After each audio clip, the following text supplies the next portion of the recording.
शुक्र है मेहर। आज जो कंपनी चुन के लाया मिड कैप आईटी स्पेस से है, तानला सॉल्यूशन से चुना गया है।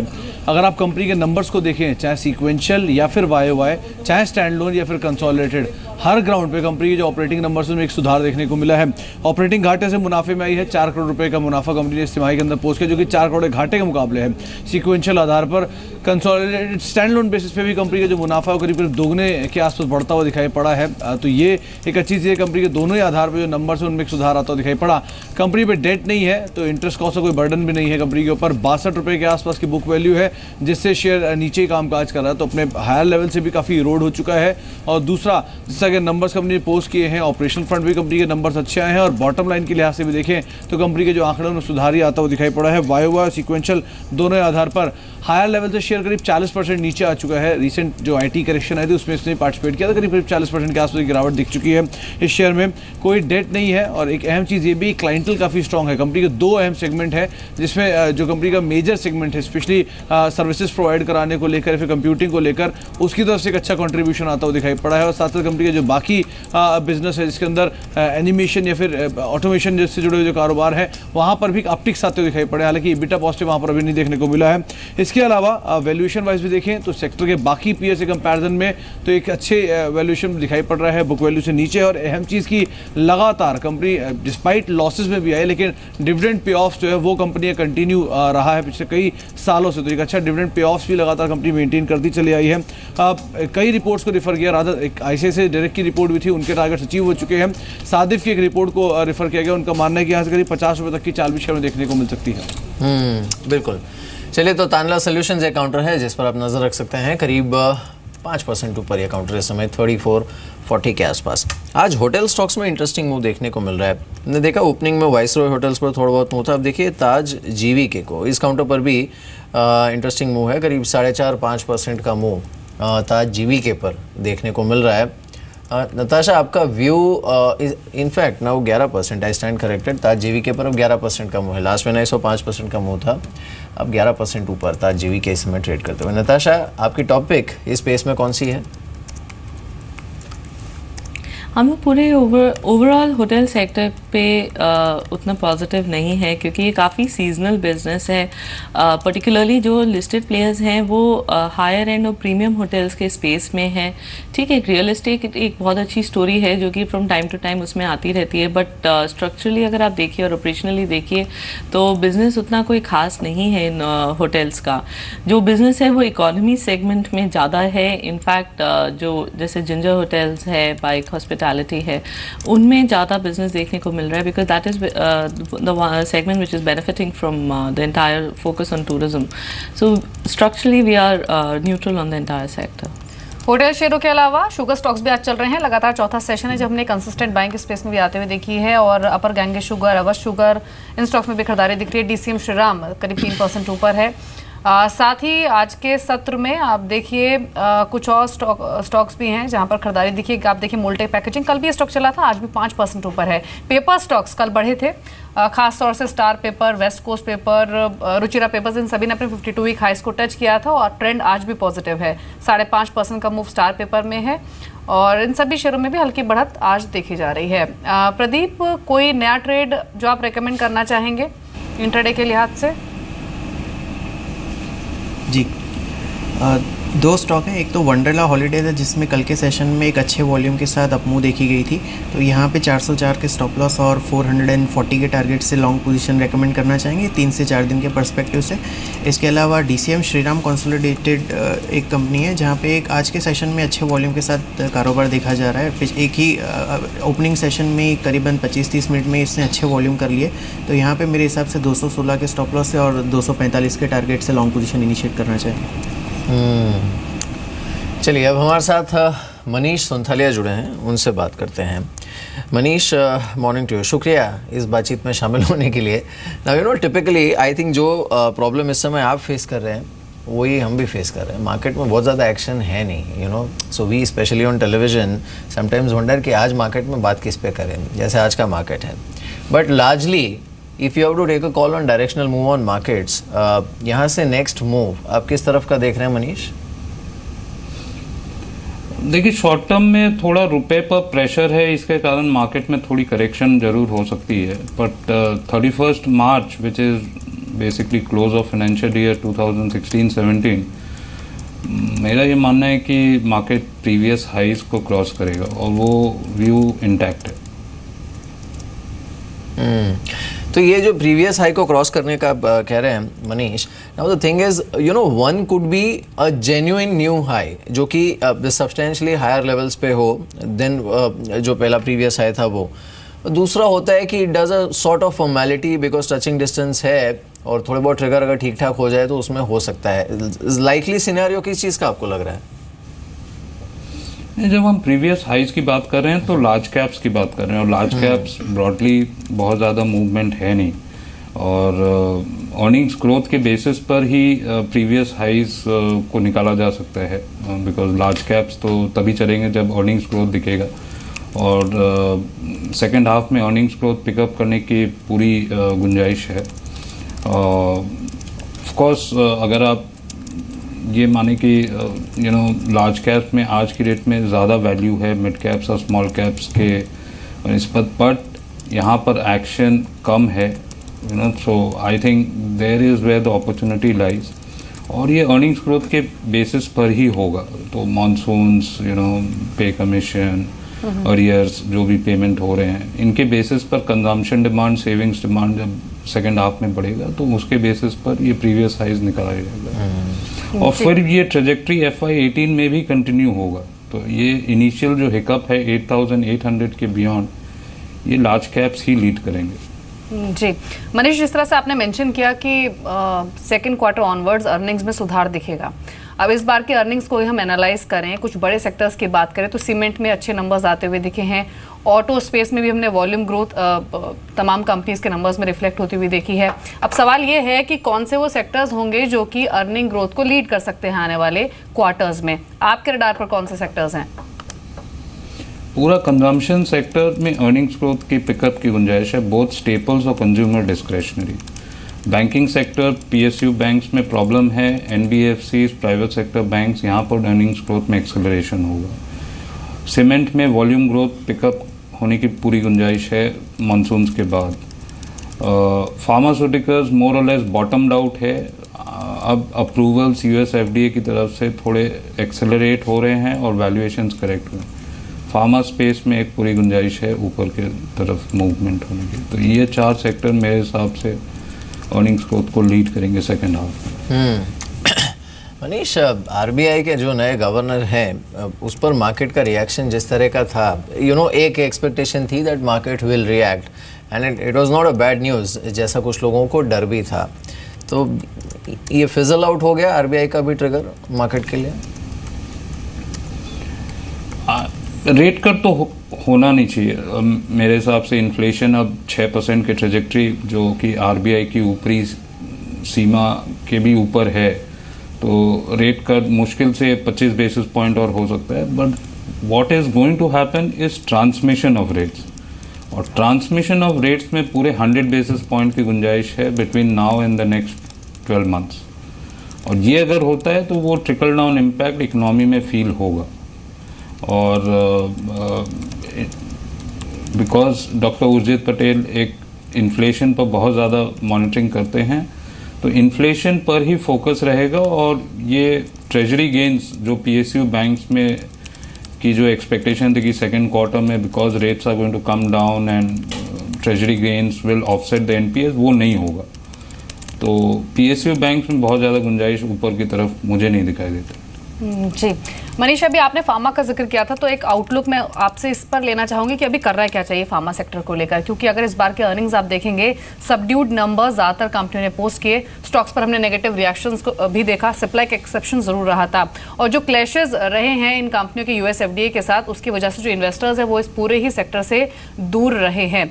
लेकिन अब क्या माना जाए, जिस तरह से हाल ही में डेवलपमेंट हुई है, कई कंपनियों के प्लान्स को EIR रिपोर्ट्स जारी हुई हैं US FDA की ओर से, और ऐसा माना जा रहा है कि अब इस पूरे सेक्टर की री-रेटिंग हो सकती है। वैल्यूएशन अट्रैक्टिव है, US FDA के साथ स्थिति अगर सुधरती है तो क्या इस स्पेस को देखना चाहिए नए निवेश के लिहाज से? 100%, बट आपका व्यू पॉइंट जो इन्वेस्टमेंट का होगा वो 1 साल से ऊपर का होना चाहिए। शॉर्ट टर्म में कुछ भी नहीं होने में, but there is definitive value in the pharma space. Large cap बोल लीजिए, मिड कैप बोल लीजिए, जो भी कोई यूनिकनेस है कोई कंपनी में, कोई बायोटेक्नोलॉजी की तरफ झुका हुआ है कोई कंपनी, या कोई कंपनी कॉम्प्लेक्स जेनेरिक्स, इंजेक्टेबल्स, यहाँ पर एक पोर्टफोलियो जिसकी बड़ी है और because of some regulatory issues थोड़े अटके हुए हैं। देखिए ऐसा है कि फार्मा सेक्टर में 2014-15 तक हमें अच्छा ग्रोथ दिखा, उसके बाद रेगुलेटरी प्रेशर्स के कारण 2016 और 17 वॉश आउट हो गए। फिर ग्रोथ FY18 ऑनवर्ड्स में पिकअप होने की पूरी संभावना है and likelihood of that happening, because India की फार्मा स्टोरी ओवर नहीं हुई है। फार्मा तो इंडिया से ही एक्सपोर्ट होगा, फॉर्मुलेशंस इंडिया से ही एक्सपोर्ट होंगे, क्योंकि ये जो स्केल में यहाँ से एक्सपोर्ट हो रहा है वो चाइना के बस की बात नहीं है। वो वहाँ से सिर्फ API एक्सपोर्ट हो सकते हैं, छोटे छोटे बैचेस में फार्मास्यूटिकल सिर्फ इंडिया से ही एक्सपोर्ट। तो it is a matter of time, so you got to build in those investment opportunities today to reap the benefits tomorrow. Manish, जो IT के लार्ज कैप्स हैं, इस रिजल्ट के बाद जो हमने वहाँ पर रिएक्शन देखा था, now for the time being क्या है, माना जाए कि इन लेवल्स के आसपास इन्होंने एक फर्म बेस बनाया है and in fact it's a good window of opportunity if someone wants to enter?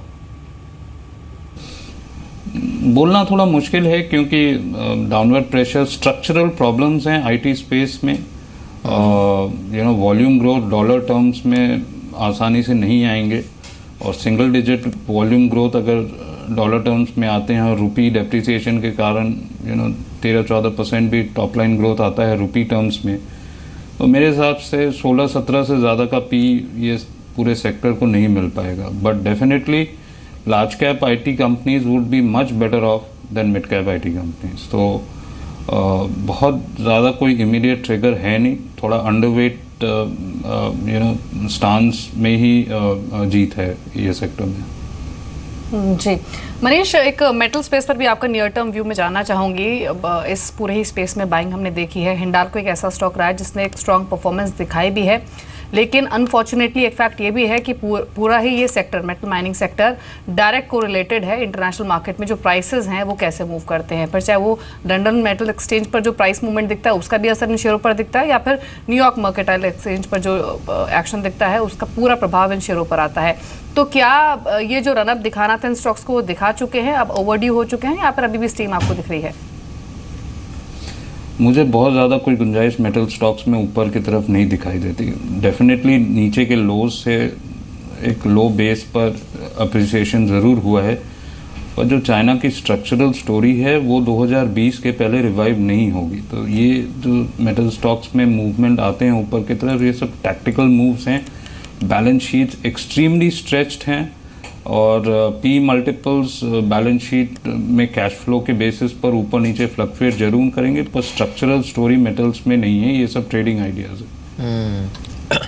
इसी तरह का रुझान आपको पावर स्टॉक्स में भी दिख रहा है क्या मनीष? लेटली हमने देखा है कि एटलीस्ट जो मिड कैप यूनिवर्स है उसमें पावर स्टॉक्स में अच्छा खासा मूव देखने को मिला है। Then there are stocks like NTPC और मे बी पावर ग्रिड जहाँ पर हमने लेटली एक्शन देखा है थोड़ा। बट क्या ये एक इसे माना जाए कि ये एक अपकमिंग स्टोरी है at this point and may be one can ride it? पूरे पावर सेक्टर में कहीं भी रिटर्न ऑन इक्विटी नहीं बनता, रिटर्न ऑन कैपिटल एम्प्लॉयड नहीं बनता। तो ये ज़्यादा से ज़्यादा 1 time price to book trade होंगे या 1.5 times price to book trade होंगे। तो जो लार्ज कैप पावर कंपनीज हैं वो बहुत बेटर पोजिशन हैं बनस्पत आपके जो प्राइवेट सेक्टर पावर कंपनीज हैं या जो पावर फाइनेंसिंग कंपनीज हैं। इनमें अभी भी बहुत ज़्यादा प्रॉब्लम्स हैं और इनकी रिटर्न ऑन इक्विटीज़ कैप्ड होती हैं 12% से लेकर 16%। Maximum return on equity in business में 16% के आसपास बनेगी। 16% के आसपास आप 1 टाइम प्राइस टू बुक दे सकते हैं, 1.25 टाइम प्राइस टू बुक दे, उससे ज़्यादा कुछ नहीं दे सकते। तो ये बहुत ही low return investment but safe investments माना जा सकता है, पर बहुत ज़्यादा एप्रिसिएशन की गुंजाइश नहीं। जी मनीष, साथ ही सरकारी बैंकों पर अभी आपकी राय क्या है? जिस तरह के अर्निंग्स आए स्टेट बैंक ऑफ इंडिया के, जो टर्न अराउंड दिखा या फिर कहें जो एसेट क्वालिटी में स्टेबलाइजेशन दिखा, क्या आप उससे कन्विंस्ड हैं या फिर आपको लगता है कि सिर्फ SBI स्पेसिफिक इशू है ये, या फिर पूरा ही जो PSU बैंकिंग सेक्टर है वो आपको लग रहा है कि अब एक इन्फ्लेक्शन पॉइंट पर पहुंच चुका है? पूरा PSU बैंकिंग सेक्टर अभी इन्फ्लेक्शन पॉइंट पर नहीं पहुंचा है। स्टेट बैंक ऑफ इंडिया का स्पेसिफिक इशू है। अगर PSU बैंक में कोई एक स्टॉक में तेजी करनी चाहिए तो वो स्टेट बैंक है। मेरे हिसाब से हम तो पोर्टफोलियो में सिर्फ स्टेट बैंक ही मेजरली रख रखे हैं। NPA की जो प्रॉब्लम्स हैं वो अभी सॉल्व नहीं हुई है और नेक्स्ट 1-1.5 साल तक सॉल्व नहीं हो पाएंगे।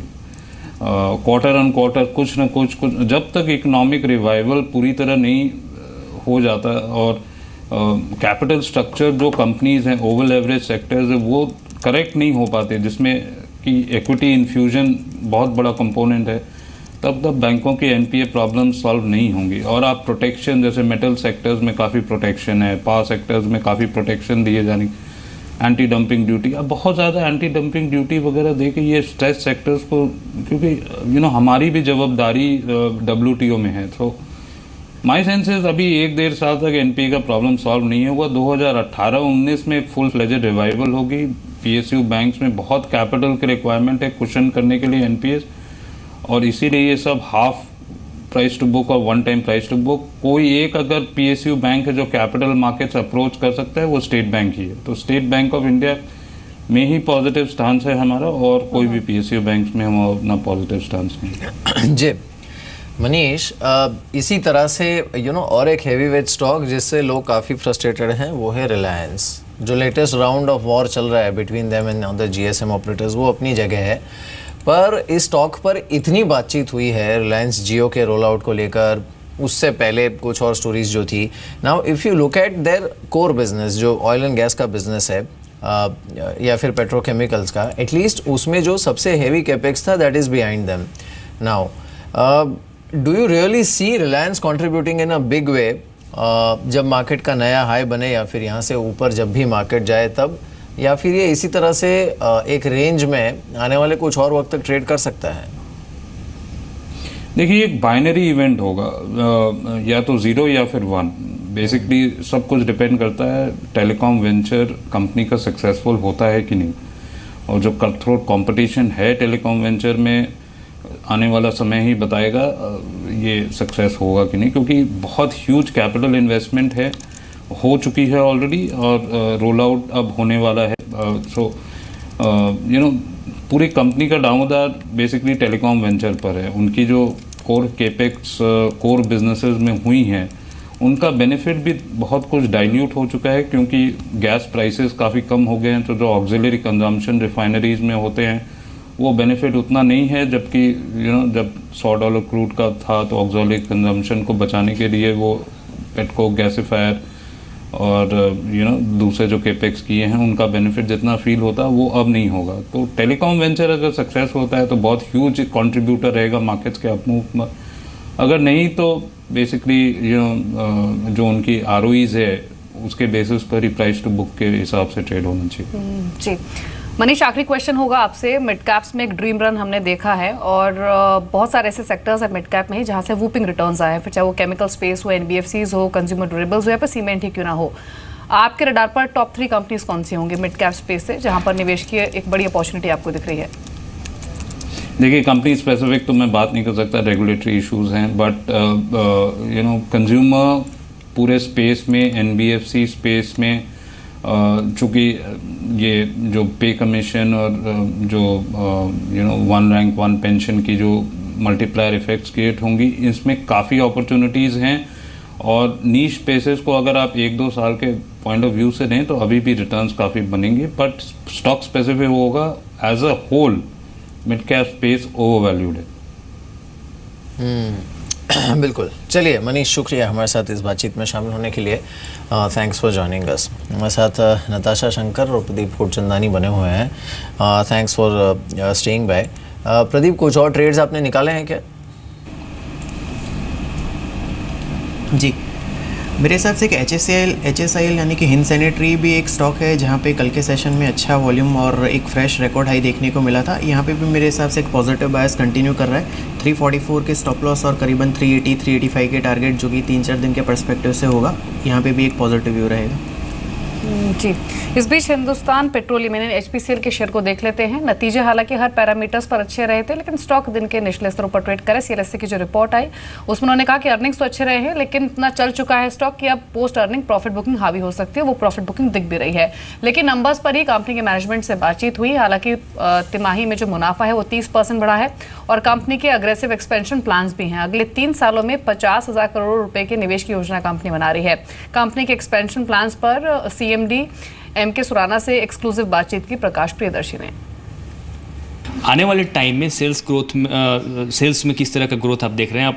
आपका प्रोजेक्शन क्या होगा? क्योंकि कई तरह के गवर्नमेंट स्कीम्स भी हैं जहां पे उम्मीद की जा रही है कि जो कंजम्पशन है वो बढ़ने वाली है।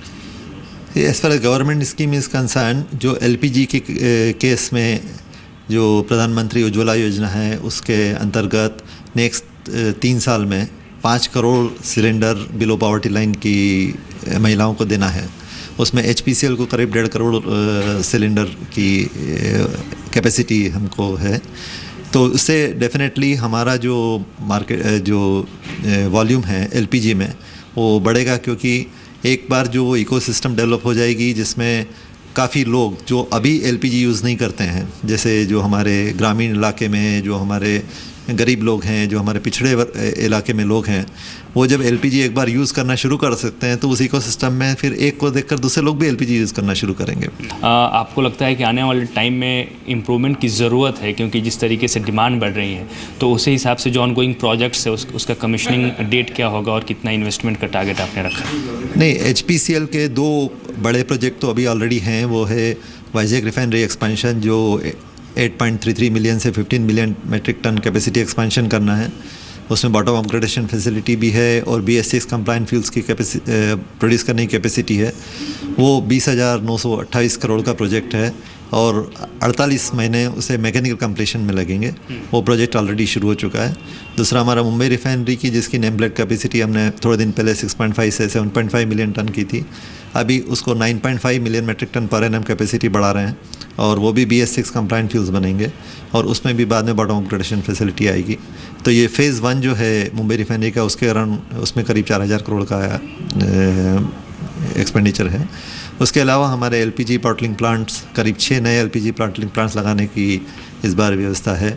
उसके अलावा हमारा पाइपलाइन एक्सपेंशन, क्योंकि जब रिफाइनरी एक्सपेंशन होगी तो उसके इवैक्यूएशन के लिए पाइपलाइन एक्सपेंशन होंगी, टर्मिनल्स वगैरह उसके लिए। तो टोटल मिलके करीब 50,000 करोड़ का नेक्स्ट 5 ईयर में हमारा कैपेक्स एक्सपेंडिचर का प्लान है। निताशा, एचपीसीएल पर आपके कमेंट्स क्या हैं? जो मुनाफा वसूली दिख रही है, ये क्या यहाँ से और बढ़ सकते हैं या फिर ऑन डिप कोई खरीदारी की भी राय है आपकी? देखिए, आप अगर एचपीसीएल के इस क्वार्टर के नंबर्स देखिए तो काफ़ी बेहतरीन रहे हैं, लेकिन जो एक पॉइंट इसमें दिखा है कि जो ग्रॉस रिफाइनिंग मार्जिन्स हैं उनमें अबाउट $1.5 पर बैरल से वो करेक्ट हुए हैं। आगे जाके भी जो GRMs हैं वो काफ़ी प्रेशर में रह सकते हैं, क्योंकि क्रूड में उस तरह की गिरावट नहीं देखने को मिल रही है जो कि पिछले साल देखने को मिली थी। उसके अलावा पिछले साल उनको एक अनयूजुअल वॉल्यूम ग्रोथ भी मिला था, जो कि जिसकी वजह से इस साल में जो YOY परफॉर्मेंस है उसको थोड़ा लिमिटेड रख सकता है और इस लेवल पे वैल्यूएशंस काफ़ी स्ट्रेच लग रही हैं। तो हम लोग का ओपिनियन यही है कि स्टॉक में प्रॉफिट्स बुक कर लेना चाहिए और उसके अलावा उसको वेट करना चाहिए कि थोड़ा और ज़्यादा करेक्ट करे before you think about entering it. As such we are neutral on the stock.